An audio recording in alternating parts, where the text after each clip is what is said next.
In the past, Ninja hasn't really been able to get anything done in the Friday Fortnite tournaments, especially against FaZe clan. So how all of a sudden was he able to take down the 3-time champions FaZe, Tfue, and Cloakzy? What's going on, guys? Michael here. Today we are breaking down Ninja's finals performance against FaZe, Tfue, and Cloakzy. How exactly did he take down the kings of Friday Fortnite? This whole tournament was not easy for Ninja or Hysteria. It was actually very hard. And it was definitely an epic run. It took him nearly 5 weeks to finally catch that elusive victory in the Friday Fortnite tournament. And over those past 5 weeks, sure, Ninja has had pretty good success overall. It's not like he wasn't doing good in these tournaments. He always made it to the top 4, even to the finals sometimes.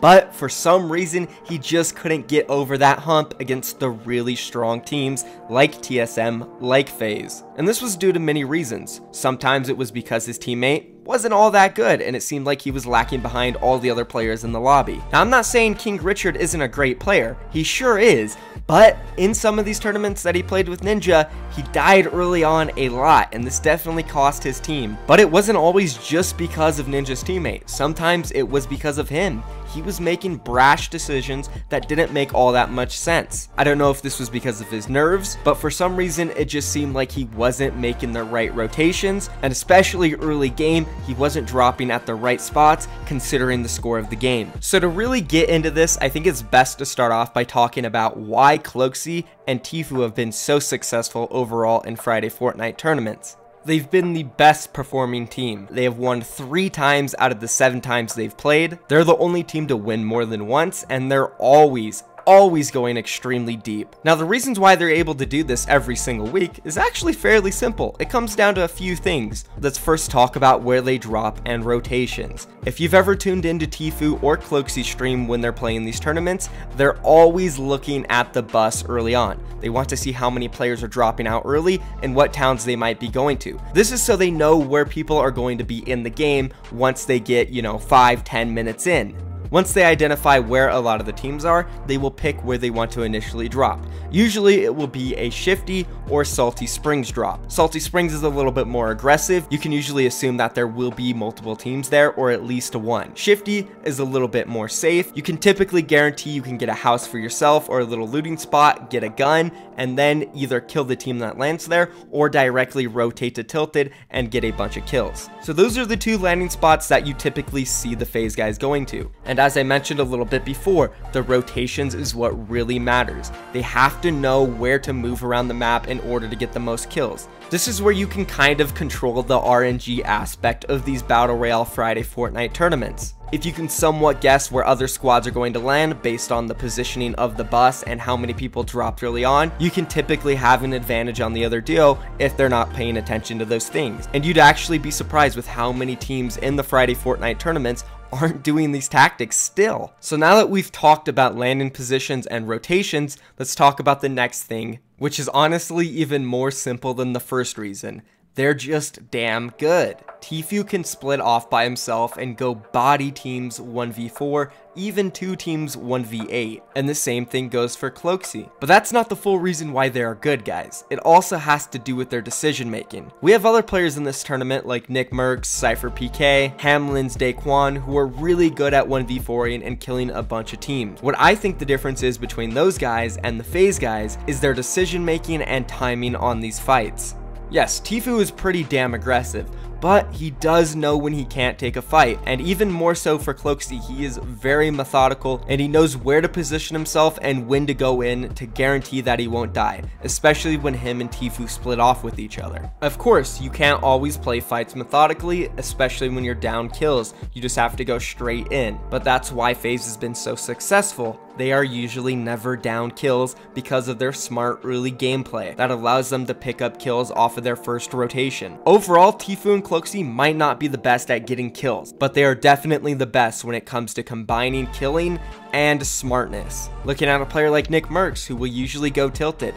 Yeah, he's really good and sometimes he can clear it, but sometimes he also dies because it's not the most calculated play. And going into Friday Fortnite tournaments with the mindset that I need to kill everything and anything in front of me is not going to get you the W. And that's exactly why Nick Mercs and Cypher PK haven't won since the first week, or honestly even gone very deep since then as well. So now that we have a good idea on why FaZe is so damn good at these tournaments, let's talk about how Ninja used that against them and took them down. So early on in this video, I covered why Ninja hasn't been so successful in these tournaments. It comes down to either him not having that great of a teammate, or Ninja himself making pretty bad decisions that costs him the win. Well, in the finals against FaZe, all of that was completely out of the window, because Ninja, he had an amazing partner in Hysteria, and his decision making along with Hysteria's throughout this match was really good. Not only did they use the same strategies that FaZe has been using for the past few weeks, they copied them to the T. Now, what's the best way to beat an amazing team? Have you guys ever heard of the saying,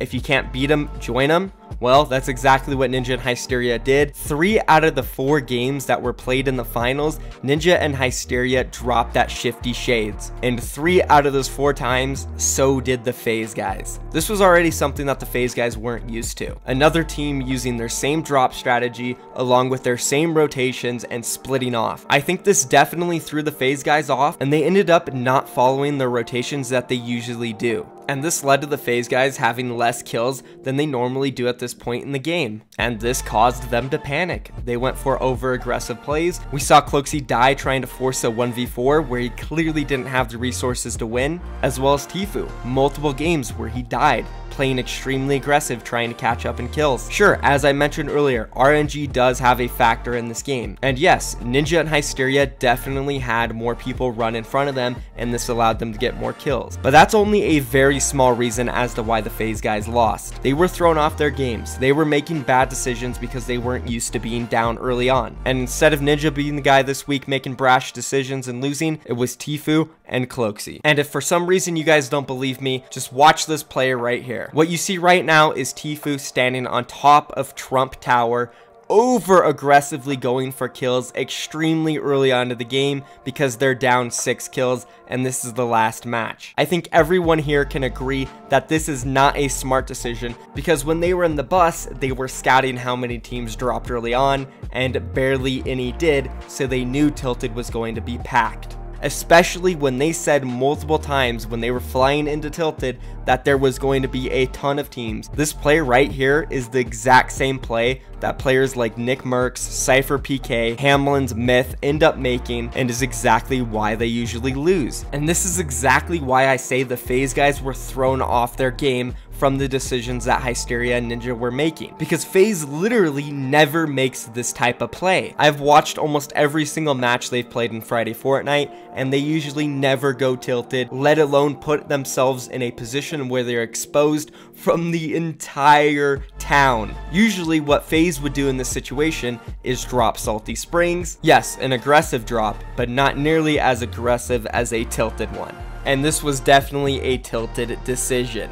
No pun intended. So I would say that Ninja and Hysteria's game plan this week was definitely a little more complex than any before. And honestly, I don't even know if it was completely intentional, but the way they played this finals match was perfect. If you were tuned into Tfue or Cloakzy's stream, you could tell they were frustrated the entire time, constant complaining, constant raging. The FaZe guys have lost before in the Friday Fortnite tournaments, but they have never lost like this. A part of me feels like Ninja and Hysteria definitely exposed some of their gameplay, and this only excites me more for next week because now it's going to be a chess match. Will they be able to bounce back next week with a better strategy, something that Ninja and Hysteria possibly aren't ready for, and can Ninja and Hysteria keep up this level of play? All I know is that I can't wait to tune in, and thank you for watching the video, guys. If you enjoyed it, be sure to drop a like, subscribe to my channel for more, leave a comment down below letting me know what you guys want to see next. And I'm out of here, guys. I'll see you in the next video.